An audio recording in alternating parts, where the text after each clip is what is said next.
Let's see here on this next bout. Couple more prelims before we get to the TV card. We've got Gerald Harris, 21-4, taking on Josh Burkman, 23-9. A pair of UFC veterans here. This one in the welterweight division. A split decision victory over Mike Bronzoulis, a 14-5 fighter, was Gerald Harris's last outing in MMA. That was on May the 11th of this year in Houston, Texas. Gerald Harris has 9 of his 21 wins via knockout with 6 submissions and 6 decision victories, while Burkman has 9 of 23 wins via submission with 9 decisions and just 5 knockouts. Burkman is coming off a submission win over 6-3 Jamie Yeager, another UFC vet, on August 25th in the state of Utah. Gerald Harris, 21-4, has lost 4 times, 3 via decision, once via knockout. He picked up UFC wins over Dave Branch, Mario Miranda, and John Salter, while Burkman has lost 9 times in his career, 5 via submission, 4 via decision. So interesting here, Burkman likes to win via submission, but Harris has never been submitted.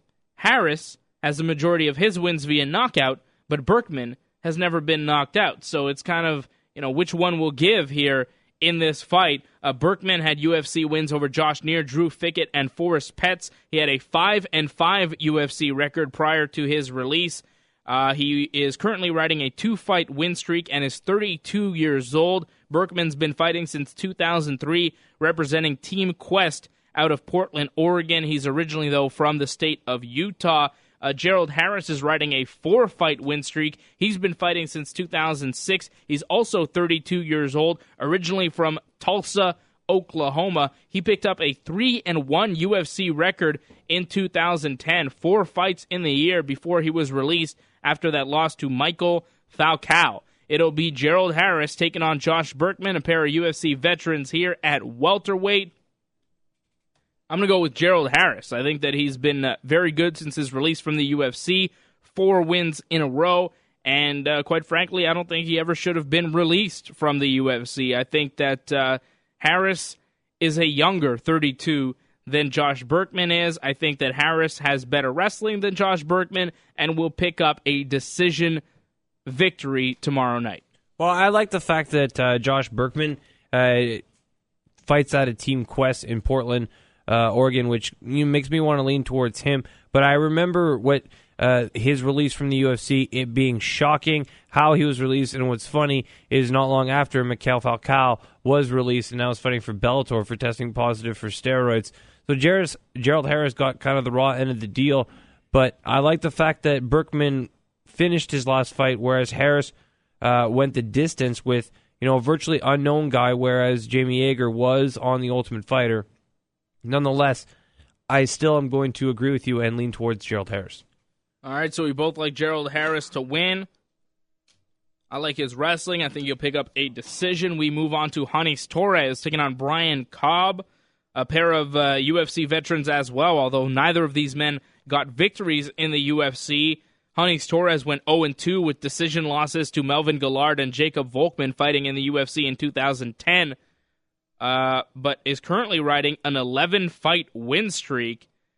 Torres, 25 wins, 4 losses. He picked up a decision victory over 14-6 Alejandro Solano Rodriguez on August the 25th in Brazil. Torres has 13 of his 25 wins via submission with 7 knockouts and 5 decision victories, while Brian Cobb went 0-1 in the UFC after a TKO loss to Terry Etim in 2009 back at UFC 95. Kind of weird that he would just get released after one fight, but sometimes that's how it goes. Cobb's been fighting as a pro since 2004. He's 32 years old from San Jose, California, while Torres has been fighting since 2006. He's 26 years old from Brazil, representing Team Nova União. Hannes Torres has lost 4 times only in his career, 3 via decision, 1 via knockout, while Cobb has lost 7 times in his career, 4 via submission, 2 decisions, and 1 knockout. Cobb, though, has won the majority of his fights via submission, 12 of 19 via tap out with 4 decisions and 3 knockouts. Torres, though, has never been submitted. So Cobb will be in very, very tough against Hannes Torres. I like Hannes Torres very much in this. I just think he's got a better skill set. He's coming off a win, while Cobb is coming off a decision loss to Antonio McKough on January 27th of this year in Edmonton. I'm going to go with Hannes Torres to beat Brian Cobb, possibly via submission or maybe a decision, but I like Torres. I'm not going to disagree with you. And you mentioned that Torres is coming off a win. He's actually coming off 11 wins, which is extremely impressive. So There's no argument here for me picking Hannes Torres. All right, so it's time to get to the main card. It'll air at 10:30 p.m. Eastern Time on the Fight Network here in Canada. It's 8 p.m. on SureDog. 8 p.m. on SureDog for the prelims. Thank you. We're wondering about that a while ago. We're also wondering about Dixie Kong, and it was Dixie's Double Trouble, the Donkey Kong 3 game for Super Nintendo. Johnny North was right. I played hours of that game. I'm surprised I didn't know the name of it. I didn't even believe him when he said it. Anyways, we got to get back to Tyrone Spong taking on Travis Bartlett. Tyrone Spong making his professional mixed martial arts debut. He went 42-6 as a kickboxer. He'll take on 7-2 Travis Bartlett. This one a light heavyweight contest. Spong picked up a knockout win over Peter Aerts on May 3rd in Belgium in his last kickboxing bout. He has 42 wins in kickboxing, with several of those via knockout. And, I mean, this guy has just destroyed a lot of his opponents out in the K1 promotion, out kickboxing all over the place. He's from the Netherlands. He's been kickboxing since 2001. He's 27 years old, training with the Black Zillions in Boca Raton, Florida. As I mentioned, this will be his pro debut. Bartlett has 7 wins, 2 losses. He picked up a loss in his last fight to a 3-1 fighter named Robert Scott. That was via decision. Bartlett, 2 losses, 1 decision, 1 submission. He's got 5 of his 7 wins via knockout. So this guy likes to knock people out. You got to imagine Tyrone Spong is going to want to keep it standing. Bartlett is 37 years old from Maine, 10 years older than Spong. I like Tyrone Spong in a major way in this fight. Bartlett's never been knocked out. I think that comes to an end tomorrow night. I'm going to go with Tyrone. I'm going to agree with that. I think Bartlett may be more well-rounded, but is very old for 37 years old, whereas for a guy that has been fighting for 11 years, Tyrone Spong is only 27 years old. I think he's got a great training camp in the Black Zillions.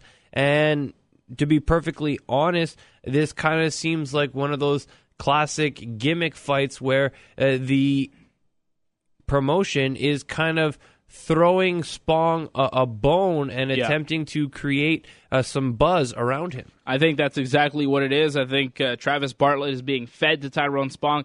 And I misspoke. I said that he had 42 wins. He actually has 42 wins via knockout, 68 total victories. So that's very impressive. 68-6 pro kickboxing record for Tyrone Spong with 42 knockouts. And I think he'll get his first knockout in MMA tomorrow night.